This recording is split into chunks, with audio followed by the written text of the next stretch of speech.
वो पढ़ लिख करके कलेक्टर बनना चाहती है। हम लोग के पास उतना क्षमता नहीं है, औकात नहीं है। उधर से ट्रक आ रहा था, इसको मार दिया। एगो पैर तो उसी जगह कट के रह गया, एक पैर पूरा से कुचला गया। जितना पैसा था करीब 10-12 लाख रुपया इसको शरीर में लगा। 6 महीने पहले मनीष कश्यप यहाँ पे मौजूद थे, उनकी पूरी टीम आई थी इसके घर के पास और उन्होंने सोनू सूद जी से बात करवाया था मदद के लिए। तो एक तरफ पैर काट करके उधर गिरा हुआ था, एगो लटका हुआ था। उस समय तो लगा कि पहाड़ टूट पड़ा। सबसे बड़ी बेटी है शिप्रा अपने घर की और कहती थी कि वो कहता था इसके पापा कि वो नहीं जिएगी हमारी बेटी तो हम मर जाएंगे। इसका माँ डिलीवरी आवर में थी, डिलीवरी आवर में थी माँ। तो इनका मैं परिचय बता दूं कि ये शिप्रा की दादी हैं और क्योंकि ये बहुत छोटी है बता नहीं पा रही कि क्या एग्जैक्टली क्या हुआ था, या फिर जो हम प्रश्न पूछ रहे हैं बहुत छोटी है इसलिए हो सकता है कि उसको समझ ना आ रहा हो कैसे बोलना है।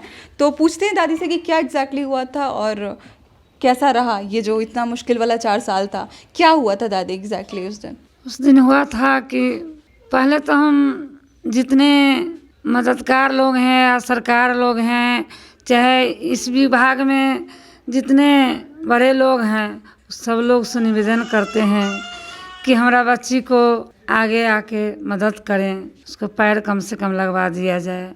वो पढ़ लिख करके कलेक्टर बनना चाहती है। हम लोग के पास उतना क्षमता नहीं है, औकात नहीं है कि हम इसको करा सकते हैं।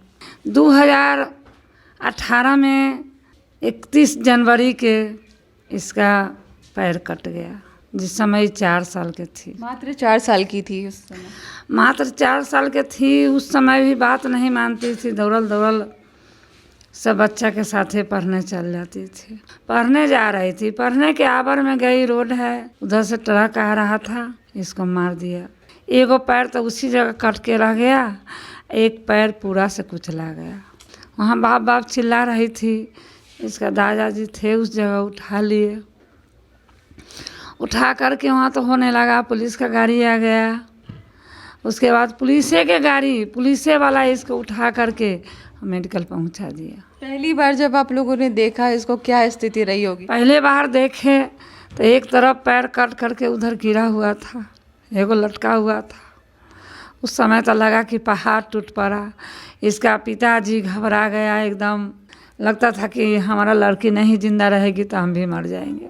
सबसे बड़ी बेटी है शिप्रा अपने घर की और कहती थी कि वो कहता था इसके पापा कि वो नहीं जिएगी हमारी बेटी तो हम मर जाएंगे।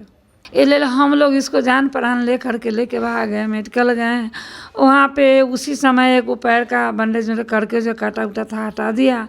एक पैर पूरा से थुड़ा गया था, उसके बैंडेज करके रखा। रात भर रहे, रात भर में पूरा काला पड़ गया। पैर पूरा काला पड़ गया रात भर में? काला पड़ गया, सड़ गया, बदबू देने लगा। तो वहाँ से लेकर के हम लोग चले गए पटना एम्स में। इस बीच में इस बच्ची की कितनी हिम्मत रही है, कैसे इसने झेला है? इसका जिस समय पैर काटा, रूम से निकला हॉस्पिटलाइज करके, उस समय बोल ही रही थी, एकदम चंचल थी एकदम। कि ये बहुत ज़्यादा महंगा पड़ा होगा, पैसे का क्या स्थिति रहा? अब इसका पिता जॉब कर रहा था ऐसा ही प्राइवेट वाला में, फाइनेंशियल वाला में जॉब करता था, समूह वाला में। अब वो कमाया हुआ था पैसा कुछ, तो इतना दिन नौकरी किए हुआ था। वो जितना पैसा था करीब 10-12 लाख रुपया इसको शरीर में लग गया कि नहीं हमारा बेटी जिंदा रहेगा तभी जिएंगे, नहीं तो हम मर जाएंगे। तो पैसा आई लड़की के एक तरफ कर दे। इसका माँ डिलीवरी आवर में थी। डिलीवरी आवर में थी माँ, बच्चा होने वाला था। इसकी मम्मी डिलीवरी आवर में थी कि छोटा वाला जो भाई है उस समय उसको बीए की परीक्षा पढ़ा था। और वहाँ से पटना से और मुजफ्फरपुर अकेले आती थी, 10 बजे रात के फिर लौट के वहाँ जाती थी।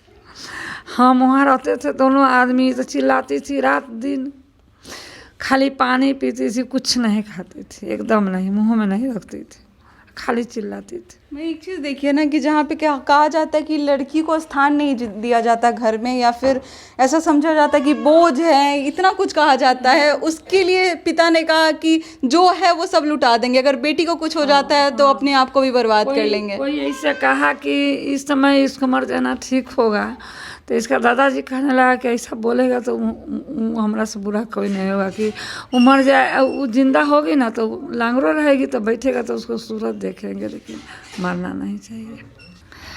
वो आबर में दौड़ 4 आदमी केवल, इसका पापा मम्मी दादा दादी 4 आदमी मिल करके मुजफ्फरपुर से लेके पटना तक रात दिन दौड़ते दौड़ते हम लोग का हालत ख़राब है। किस तरीके से आप लोगों से मदद मांगना चाहती हैं, क्या बोलना चाहती हैं लोगों को? वही कहते हैं कि हम सभी लोगों से निवेदन करते हैं, बार बार उनका अभिनंदन करते हैं कि आगे बढ़ के हमारे बच्ची के लिए महिषा बन करके आए, कि कुछ मदद करें। कि उसका पिता के पास भी उतना पैसा अब नहीं है, वो तो इतना ना भिखारी बन गया इस बच्चा को चलते, और उसी समय नौकरी का भी रिजाइन मार दिया। सोनू सूद जी का कॉल आया था आपके पास में और उन्होंने कुछ बात किया था क्या? सोनू सूद का कॉल आया था, वो बोले थे कि हम इस बच्चा को मदद करेंगे, इस बच्ची को इनको हम पैर लगवा देंगे। उनका खुद फोन आया था, उन्होंने खुद आपसे बात की थी? मनीष कश्यप के द्वारा, मनीष कश्यप का टीम आया, कश्यप ने उनसे बात करवाया सोनू सूद से। वैसे ये घटना बहुत पुरानी हो गई, 4 साल अराउंड हो चुका है इस घटना को। कुछ दिन पहले मनीष कश्यप जब बाहर थे और 6 महीने पहले मनीष कश्यप यहाँ पे मौजूद थे, उनकी पूरी टीम आई थी इसके घर के पास और उन्होंने सोनू सूद जी से बात करवाया था मदद के लिए। फिर सोनू सूद ने खुद बात किया था, आप लोगों से ही बात किया था और बच्चे से ही बात किया था। बच्चे से भी देखे हुए थे, बात किए हुए थे, इसका पिताजी से बात किए हुए थे कि हाँ हम इस बच्चा को मदद करेंगे, इसको पैर लगवा देंगे। उसके बाद बात हुआ तो मनीष कश्यप के द्वारा बात करवाएं, उसके बाद कहें कि लेकर के आने के लिए, तो ये तैयार हुए जाने के लिए, टिकट उकट कटवाने के लिए। ऐसा आर्थिक स्थिति था कि मेरे पास पैसा नहीं था कि हम लोग इसको लेकर के जाए। बस उस पैसे की वजह से जो है इसके पैर का ट्रीटमेंट नहीं हो पाया। नहीं जा पाए हम लोग। पैर का जब लगाने का बारी हुआ, जब वहाँ बुलाए वहाँ पे, तो हम लोग पैसा के कारण नहीं जा पाए। जैसा दादी ने बताया कि मनीष कश्यप जी के द्वारा सोनू सूद जी से बात हुई थी, लेकिन इसका मतलब ये नहीं कि इस लड़की का ट्रीटमेंट हो गया। किसी कारण से ये लोग जा नहीं पाए उस जगह पे और बात आगे नहीं बढ़ पाई, या फिर इसका जो भी ट्रीटमेंट था वो नहीं हो पाया। तो इस वीडियो को बनाने का मकसद यही है कि वापस से जो लोग सक्षम है, अगर उनको दिखाई देता है ये वीडियो, तो ज़रूर आगे आके इस लड़की की मदद कीजिए, क्योंकि बहुत लंबा समय इसके सामने पड़ा हुआ है, पूरा जीवन इसके सामने पड़ा हुआ है।